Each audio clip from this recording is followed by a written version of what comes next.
Päivää motherfucking kakapää. En huomannut, että on...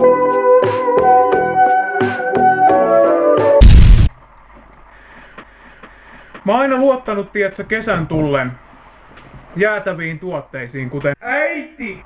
Ja yksi erityinen äiti, mikä mulla on ollut aina lähellä sydäntä, on toi patska, jäätelö, patukka, tuotteet, jotka ostin.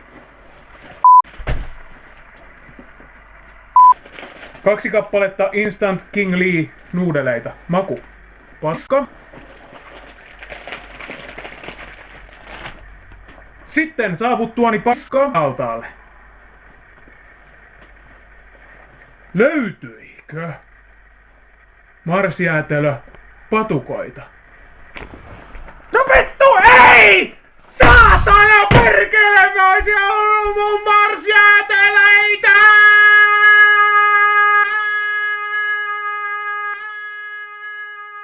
Hey, what's up guys? It's Scares.